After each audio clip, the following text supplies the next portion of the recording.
Honorable Mary Bicencio Wanni serves the National Dialogue as a member of its leadership. Kurtong editor Jacob J. Ecole had a conversation with her last December in Juba. He began by asking her why she thinks it is important to include women in the leadership of the National Dialogue. It is very important and essential that women are included in the peace process or peace building, because now we in the steering committee, we identified the stakeholders, and we identified that women are the very important stakeholders in the national dialogue, because this insecurity, the fight, the war is all affecting women and children. More than anybody? More than anybody in the country. Women are the most people affected in this crisis happening in South Sudan. What are the women saying at the national dialogue at the grassroots? What are they telling you? Actually, it is really, we the women in the national dialogue, we are very happy, because the 15 committees, the 15 subcommittees of the national dialogue include all the stakeholders, including the women.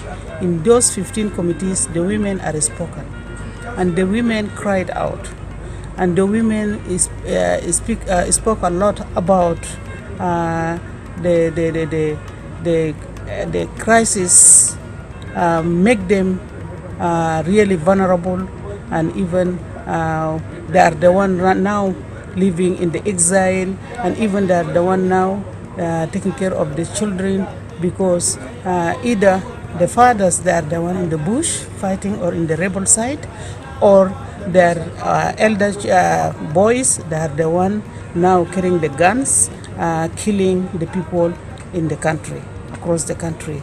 So the women spoke loudly, and they spoke about they need peace, and they need security, and they need healing and reconciliation, so that they can have, the South Sudan can have a development, a strategic development plan, because the women, they are the one who gave birth to the children, either they are boys or girls, and these, the young people, they are the backbone of this country, and they're seeing that if the war cannot end, there is no future for this country, because there are children dying in the bush because of this war, and leaving a gap of there is no generation.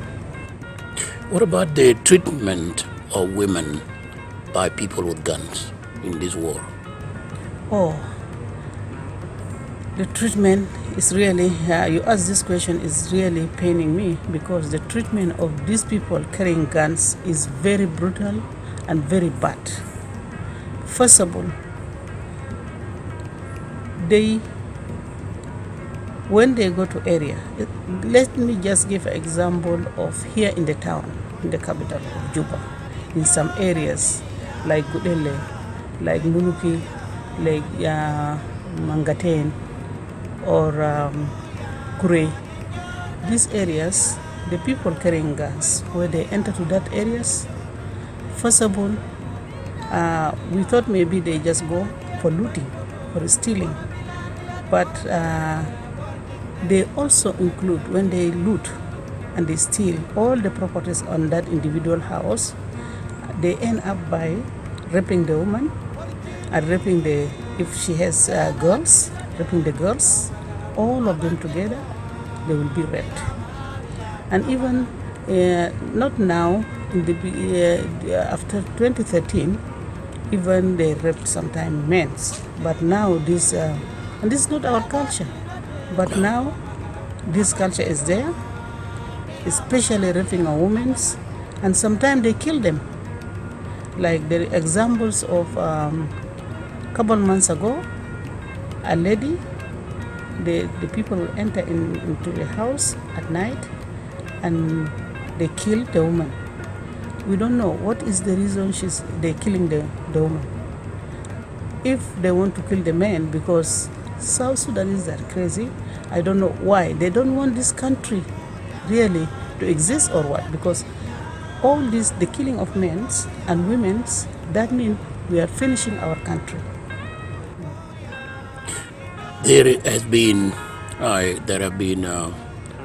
those who rape women during the 2016, the 2016 fighting. Some of the people have been sentenced, to death, recently by the government of South Sudan, by the courts. Mm-hmm. What is your feeling about that?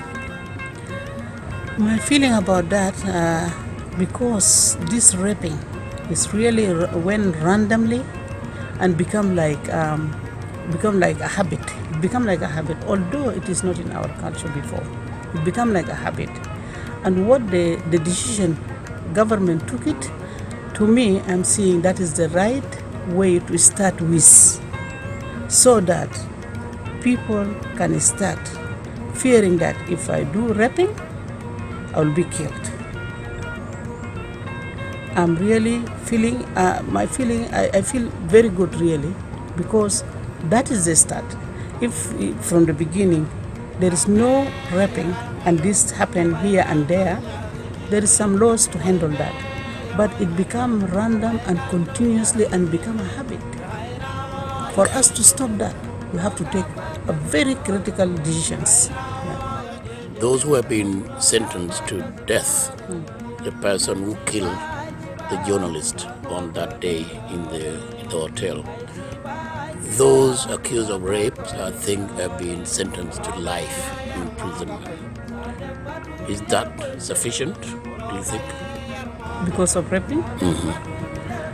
I think it is also one of the way of punishment. That is good also. Because what do you want to say here?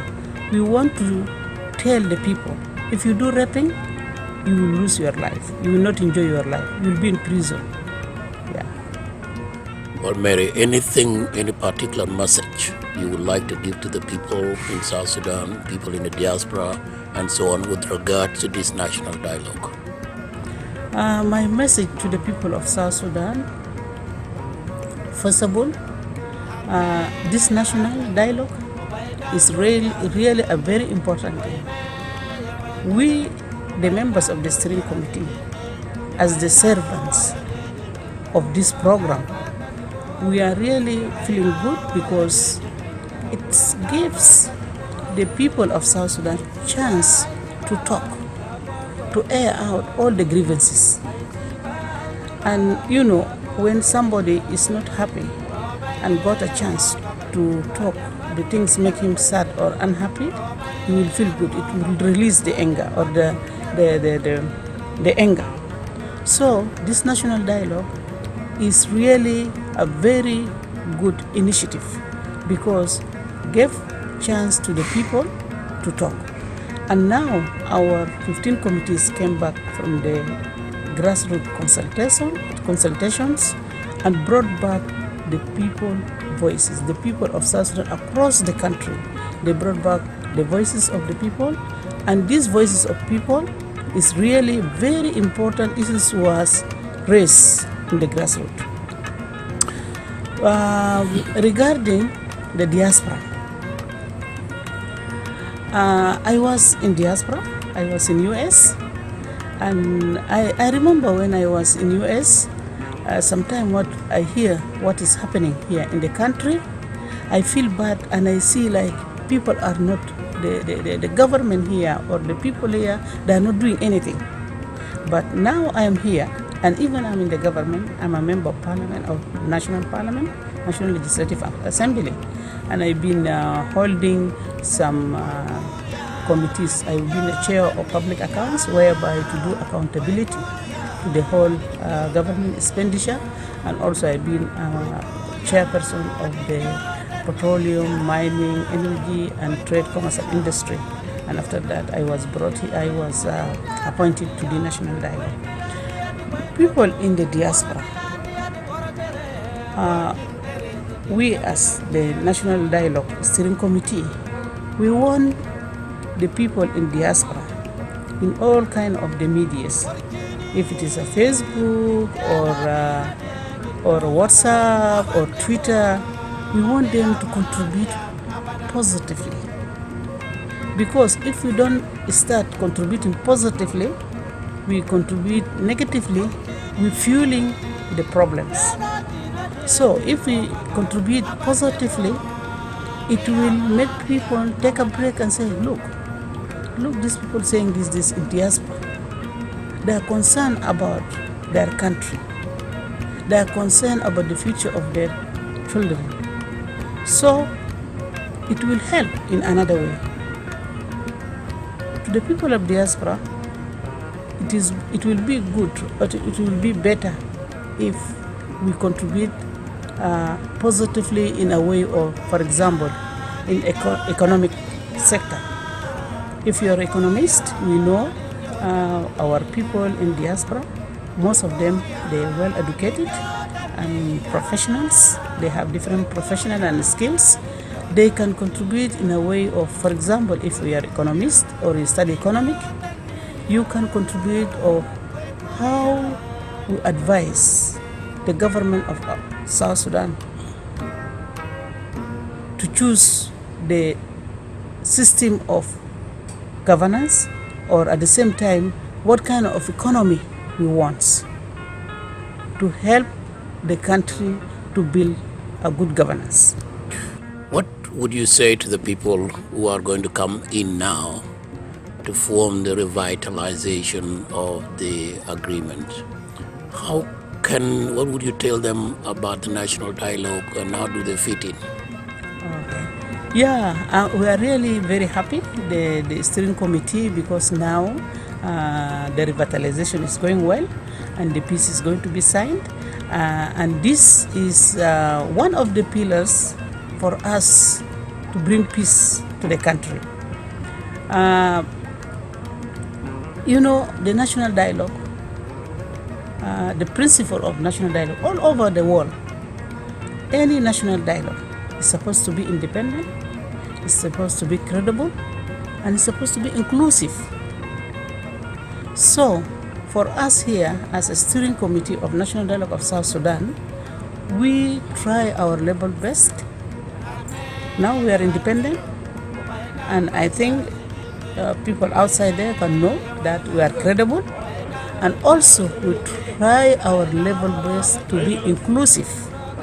Those people, the opposition, they oppose the government, they are in the outside the country, they are now in the table, they're negotiating in the revitalization process. All of them, we attempt. Last year, we attempt to, the National Dialogue attempt to send them letters, to bring them in, to include them in, because their voices are very important. This is the people fighting the government for reasons they know. Maybe something is not good in the government because of insecurity. We know, all of us, there is insecurity in South Sudan, and they're fighting the government because they want this thing to stop. Okay, now they're fighting, and now they go to the table of revitalization, and they're going to sign the peace, and they're going to come back to the country. And National Dialogue, it's one of the factors to bring peace to the country. It is very important for them to join, and also they air their voices there, and they give also their ideas and opinion of what kind of governance we want, what kind of system we want, how we want our constitution to look like, or how we're going to, because they're going to be a part of the government.